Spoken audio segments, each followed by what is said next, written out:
Hello students, welcome Sunrise online classes. Now dear students, इससे previous topic हमने पढ़ा था फंक्शंस ऑफ मैनेजमेंट। उसके अंदर हमने कुछ 5 एक तरह के फंक्शंस पढ़े थे। उसी का एक पार्ट और है फंक्शन का, वो है कोऑर्डिनेशंस। ठीक है, जैसा कि आपको नाम से पता चल ही रहा है कोऑर्डिनेशंस। ठीक है, तो कोऑर्डिनेशन होता क्या है उसको हम देखते हैं। ठीक है, सबसे पहले हमने जो फंक्शंस पढ़े थे, है ना, सॉरी, जो भी हमने फंक्शंस पढ़े हैं, कौन कौन से फंक्शंस हमने पढ़े थे। सबसे पहले हमने पढ़ा था कि हम किसी चीज़ की प्लानिंग करते हैं, फिर हम उससे रिलेटेड ऑर्गेनाइजिंग करते हैं, फिर हम उससे रिलेटेड स्टाफिंग करते हैं, स्टाफिंग करने के बाद डायरेक्टिंग करते हैं, और फिर हम वापस क्या करते हैं, कंट्रोलिंग करते हैं। बट ये जो सारे फंक्शंस हो रहे हैं, क्या इन सारे फंक्शन को कोऑर्डिनेशन की ज़रूरत है? कोऑर्डिनेशन का आप जानते हो ना, इन सबको आपस में बांध कर रखना। ठीक है ना, तो क्या इन सब चीज़ों को ज़रूरत है कोऑर्डिनेशन की? तो हम क्या देखेंगे यहाँ पर कि इन सारे कामों को अगर इनके बीच में कोई कोऑर्डिनेशन नहीं होता है तो क्या ये सारे काम प्रॉपर होंगे? तो जवाब हमारा क्या होता है, नहीं। क्यों? क्योंकि अगर हमने प्लानिंग करी और ऑर्गेनाइजिंग करी, ठीक है ना, तो इन दोनों के बीच में कोऑर्डिनेशन बिठाना ज़रूरी है, क्योंकि प्लानिंग के बेस पे ही तो हम ऑर्गेनाइजिंग करेंगे। जो हमने ऑर्गेनाइजिंग करा है उसके बेस पे ही तो हम स्टाफ लेकर आएंगे, और जो स्टाफ आ रहा है उस स्टाफ को ही तो डायरेक्ट करेंगे। ठीक है ना। ठीक है, अब जो भी काम हुआ है, ठीक है ना, उन सारे कामों को हमें क्या करना है, कंट्रोल करना है। मतलब हमने डायरेक्शन में देके जो वर्क किया है, ठीक है ना, उस वर्क को हम प्लानिंग हमने जो बनाई थी उस बेस पर हम क्या करते हैं, कंट्रोल करते हैं।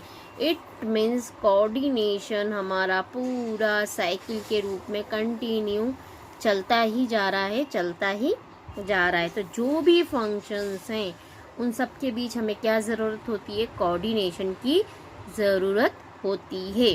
तो देखा जाए तो कोऑर्डिनेशन भी एक हमारा फंक्शन ही है, बट इसको हम डिटेल में यहाँ पर पढ़ेंगे इस चैप्टर में। ओके, तो देखते हैं कोऑर्डिनेशन।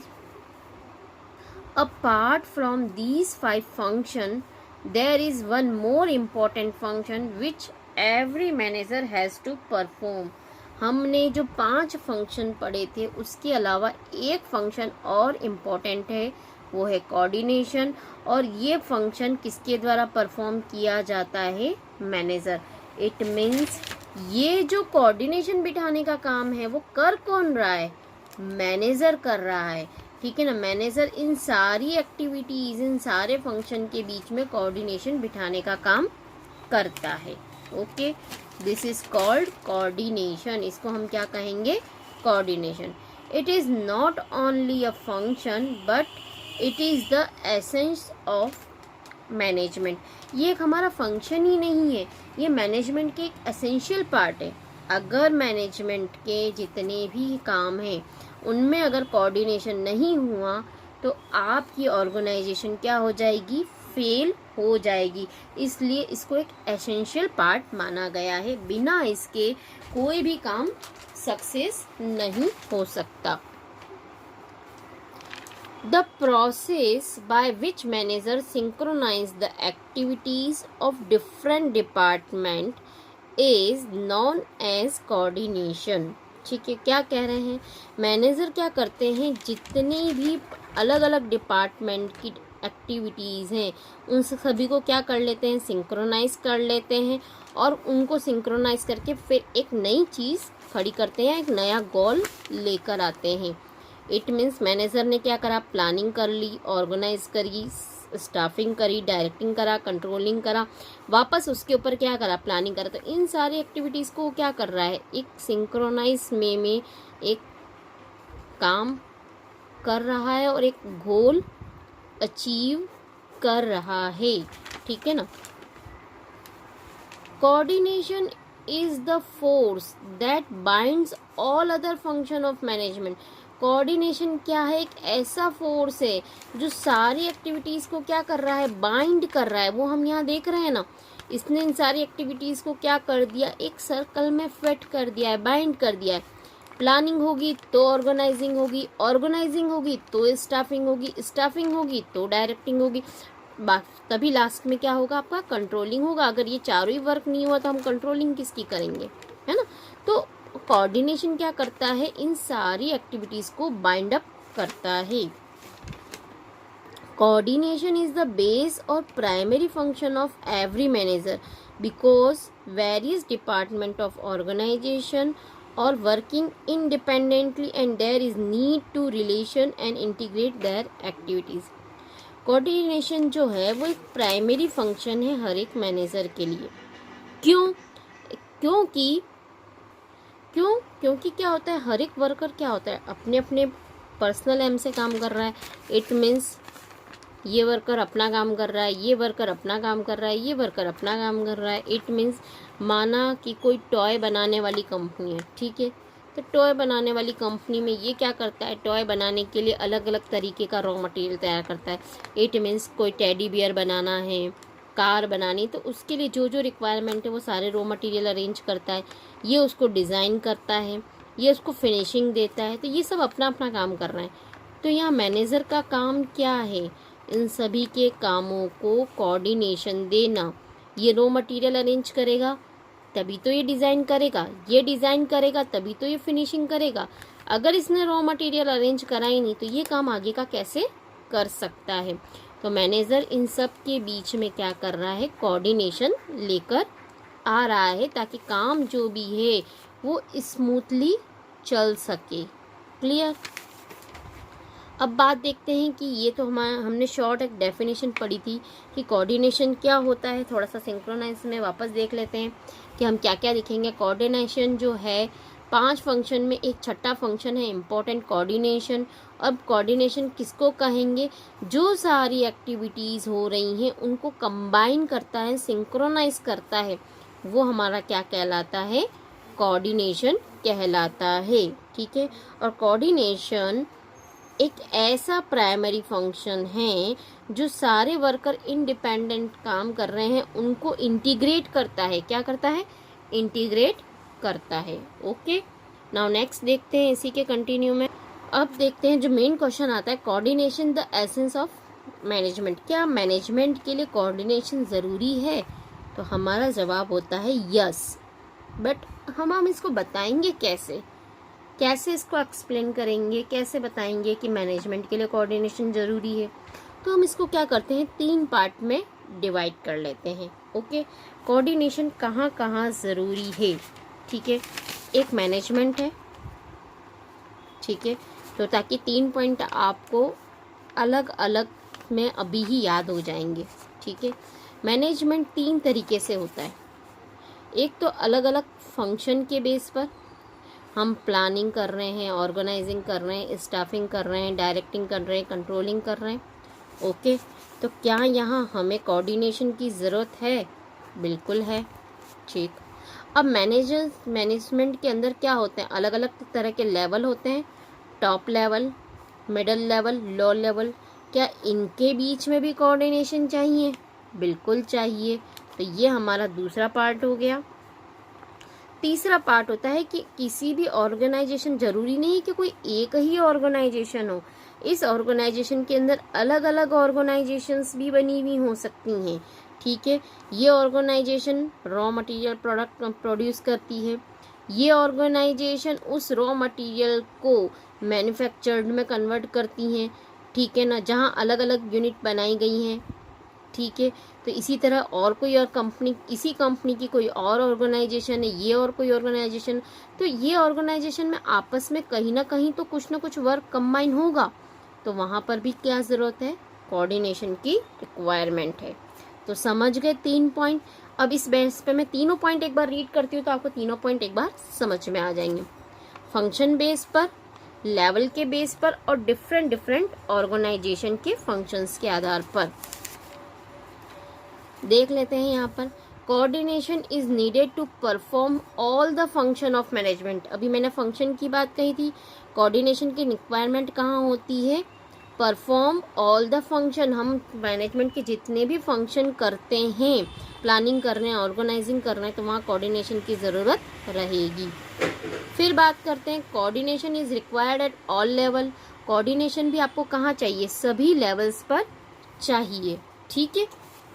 फिर बात आती है आपकी, coordination is the most important function of an organization. Coordination जो होता है हर एक ऑर्गेनाइजेशन के लिए एक इम्पॉर्टेंट फंक्शन होता है। क्लियर? अब एक एक की डिटेल देख लेते हैं, शुरू से देख लेते हैं, एक एक चीज़, एक एक पॉइंट को हम समझ लेते हैं। Coordination bring unity of action and integrates different activity of organisation.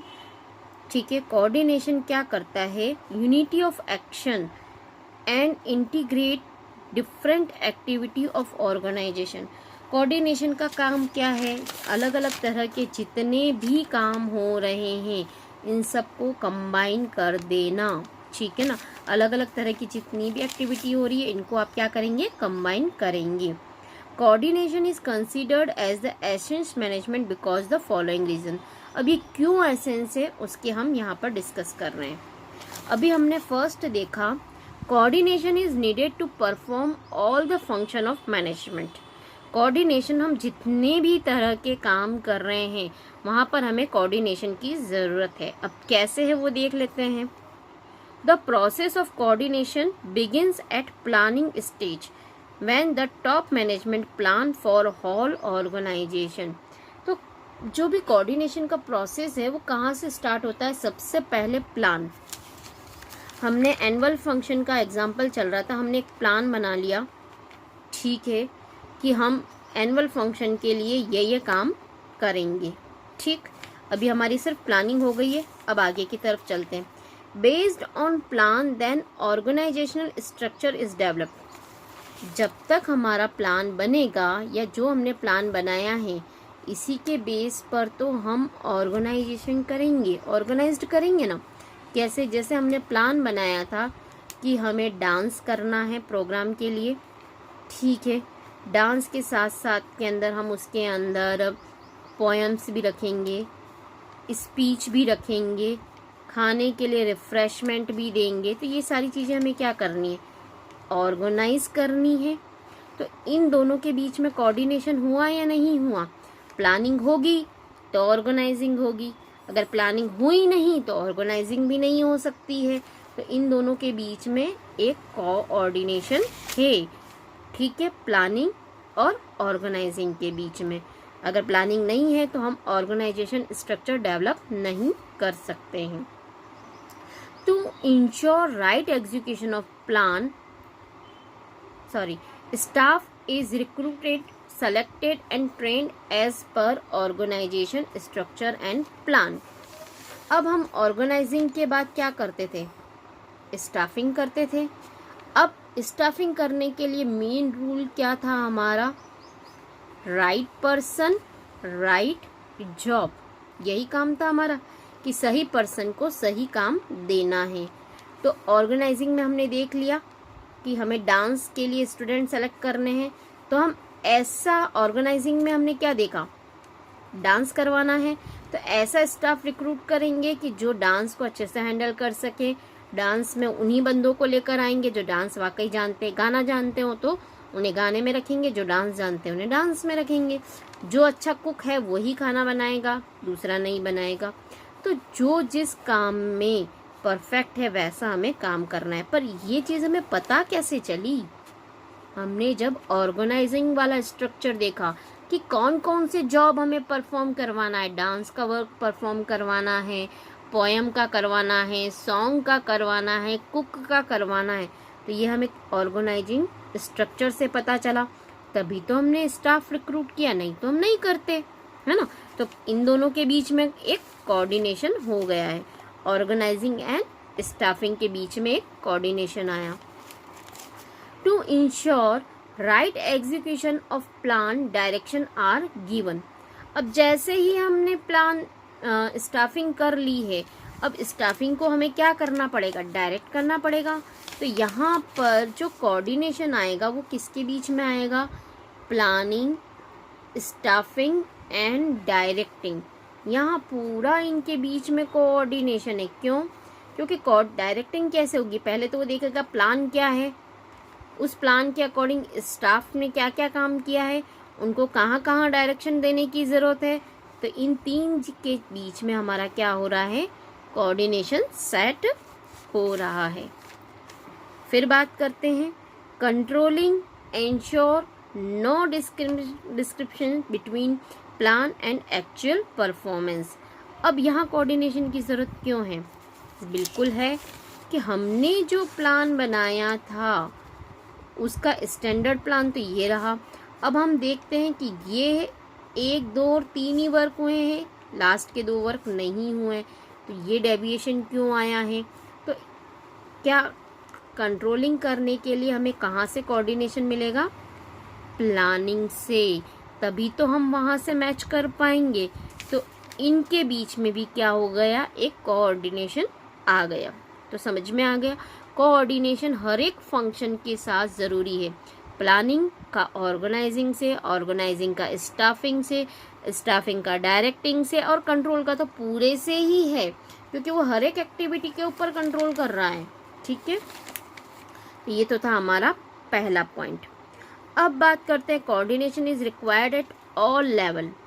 तो सबसे पहली बात करें कि ऑल लेवल हम यहाँ कह रहे हैं, तो ऑल लेवल होते क्या हैं? ठीक है, हमने फंक्शंस पढ़े थे, ठीक है ना। तो लेवल्स में क्या होता है, सबसे पहले हम कौन सा आता है, टॉप लेवल। ठीक है, टॉप लेवल के कुछ व्यक्ति मिलकर काम कर रहे हैं, फिर ये काम किसको देंगे, मिडल लेवल को। मिडल लेवल किसको बताएंगे, लो लेवल को या ऑपरेशनल लेवल को। इसके अलग अलग नाम थे, हमने डिस्कस कर चुके थे। ये हमारे अलग अलग लेवल्स होते हैं। तो क्या टॉप लेवल और मिडल लेवल, इन दोनों में कोई कोऑर्डिनेशन की ज़रूरत है? 110% ज़रूरत है। क्यों? क्योंकि टॉप लेवल में जो भी प्लानिंग करी है, ठीक है, उसको ऑर्गेनाइजिंग करने का काम किसका होता है, मेन मिडल। ये तो टॉप लेवल तो मेन काम किसका करता है, प्लानिंग का, और मिडल लेवल उसको क्या करता है, ऑर्गेनाइज करवाने का काम करता है। तो जब तक उन्हें प्लानिंग समझ में नहीं आएगी तो वो ऑर्गेनाइजिंग कैसे करेंगे? सही प्लानिंग, सही गोल उन्हें पता होगा, तभी तो वो ऑर्गेनाइजिंग करेंगे हर एक चीज़ की। तो इन दोनों के बीच में बेस्ट कोऑर्डिनेशन होना चाहिए। अगर सही कोऑर्डिनेशन नहीं है, वो प्लानिंग बना के छोड़ के चले जाते हैं, उनसे वो कम्युनिकेट ही नहीं करते हैं, तो मिडल लेवल उस काम को अच्छे तरीके से एग्जीक्यूट नहीं कर पाएंगे। अब मिडल लेवल को क्या करना होता है, ऑर्गेनाइज करना होता है, और लो लेवल को क्या करना है, उसको ऑपरेशनल करना होता है। इट मीन्स एग्जीक्यूट करना होता है। तो सामान जो उन्होंने जितना भी ऑर्गेनाइज किया है, लो लेवल उसको क्या करेगा, एग्जीक्यूट करेगा। तो ये अपनी रिक्वायरमेंट मिडल लेवल को बताएंगे ही नहीं, तो क्या सही काम परफॉर्म होगा? और मिडल लेवल सही चीज़ों से इनको रिसोर्सेज अवेलेबल नहीं करवाएंगे, तब भी क्या ये काम कर पाएंगे? जवाब नहीं। तो यहाँ पर भी अपने आप में एक कोऑर्डिनेशन सेट होता है। इन तीनों के बीच में आपस में कोऑर्डिनेशन होगा तो भी सही हमारा वर्कआउट होगा। क्लियर? देख लेते हैं क्या है इसके अंदर। Top level require coordination to integrate all the activity of organization. Top level को क्या होता है कि जितनी भी एक्टिविटी ऑर्गेनाइजेशन में हो रही है उन्हें इंटीग्रेट करने की ज़रूरत होती है, तभी तो वो देख पाएंगे गोल अचीव हुआ है या नहीं हुआ है। ठीक है ना। Coordination is required at middle level to balance activities of different department. क्योंकि मिडल लेवल के पास क्या होते हैं, अलग अलग तरीके के डिपार्टमेंट होते हैं। जैसे ये मिडल लेवल है, यहाँ पर अलग अलग डिपार्टमेंट बना होगा, purchase department, sales department, marketing department, so on. तो इन सब के बीच में क्या है, कोऑर्डिनेशन होना ज़रूरी है, बिल्कुल ज़रूरी है। क्योंकि अगर परचेज वाला सेल को सही इन्फॉर्मेशन नहीं देगा, सेल्स डिपार्टमेंट मार्केट वाले को सही इन्फॉर्मेशन नहीं देगा, और मार्केट वाला वापस इन दोनों को सही इन्फॉर्मेशन नहीं देगा, तो काम सही होगा क्या? बिल्कुल नहीं होगा। ठीक है। Low level require coordination to integrate the activities of worker. Low level को किसके साथ काम करना होता है, वर्कर के साथ। तो वर्कर की एक्टिविटीज़ को इंटीग्रेट करना उन्हें आना चाहिए। ऐसा ना हो कि वर्कर अलग अलग डायरेक्शन में काम कर रहे हैं, वो वर्कर अपनी इच्छा से काम कर रहा है, वो वर्कर अपनी इच्छा से काम कर रहा है। हर एक वर्कर पर कोऑर्डिनेशन बिठाना आना चाहिए। जैसे कि अगर सपोज हमारी शर्ट बनाने की कंपनी है तो उसे डिसाइड होना चाहिए कि 5 वर्कर मेरे पास बैठ के, प्रोडक्शन डिपार्टमेंट है, ऑपरेशनल लेवल का मैनेजर भी यहाँ बैठा है, तो उसे पता होना चाहिए कि ये वर्कर जो है फर्स्ट नंबर ये सिर्फ कटिंग का काम करेगा, ठीक है, सिर्फ उसको क्लॉथ की कटिंग करनी है। सेकंड वर्कर जो है वो उसका क्या करेगा, उसकी स्विंग करेगा, सिलाई का काम कर लेगा। तो थर्ड वर्क है वो बटन लगाने का काम करेगा, और जो फोर्थ है वो सिर्फ आयरन का काम करेगा, ठीक है। तो अगर ये चीज़ उन्होंने प्रॉपर इनके बीच में कोऑर्डिनेशन कर दिया कि तुम्हें ये काम करना है, तो काम सही होगा। अगर इन्होंने कोई कोऑर्डिनेशन नहीं करा तो क्या करा, सब वर्कर मिलकर बटन लगाने बैठ गए तो कटिंग का काम रह गया। ये सब वर्कर मिलकर कटिंग का काम करने बैठ गए हैं तो कपड़ों का ढेर लग जाएगा और टाइम पर सिलाई नहीं हो पाएगी, ठीक है। तो इन सब के बीच में कटिंग वर्क प्रॉपर होना चाहिए। उतने ही कपड़े कटिंग हो जितने सिले जा सकते हैं। सिलने के साथ साथ टाइम पर बटन लग जाने चाहिए, टाइम पर आयरन हो जानी चाहिए, है ना। अब बात करते हैं लास्ट इसी का क्यों एसेंस है हमारे मैनेजमेंट के लिए। हमने 2 जगह देख लिया था कि मैनेजमेंट के जितने भी फंक्शन हैं वहाँ पर भी ज़रूरत है। दूसरा, जितना भी लेवल है वहाँ पर भी कोऑर्डिनेशन की ज़रूरत होती है। तीसरी बात हम करते हैं, coordination is the most important function of organization. जितनी भी ऑर्गेनाइजेशंस बनी हुई हैं उन सारी एक्टिविटीज़ के लिए कोऑर्डिनेशन बहुत ज़रूरी है। Any company which fail to coordinate its activities cannot survive and run successfully for a long time period. कोई भी कंपनी के अंदर कोऑर्डिनेशन नहीं है तो वो कंपनी सक्सेसफुली रन नहीं कर पाएगी, वो फेल हो जाएगी। यदि अगर हम एक नॉर्मली सी बात करें, मिडल लेवल और लो लेवल, इन दोनों के बीच में कोई कोऑर्डिनेशन नहीं है तो क्या काम हमारा सही होगा? क्या वो उनको सही रिपोर्ट करेंगे? क्या वो सही उनको डायरेक्ट कर पाएंगे? नहीं कर पाएंगे। तो ये essential part है। It is through the process of coordination that a manager ensure orderly arrangement of individual and group effort in the realization of common objectives। यहाँ पर मैनेजर का मेन काम क्या होता है कि जितना भी इंडिविजुअल काम कर रहे हैं, जैसे कि मैंने आपको सिलाई वाले का भी एग्जांपल दिया था, एक कटिंग करेगा, एक सिलेगा, एक उसको बटन लगाएगा, एक आयरन करेगा।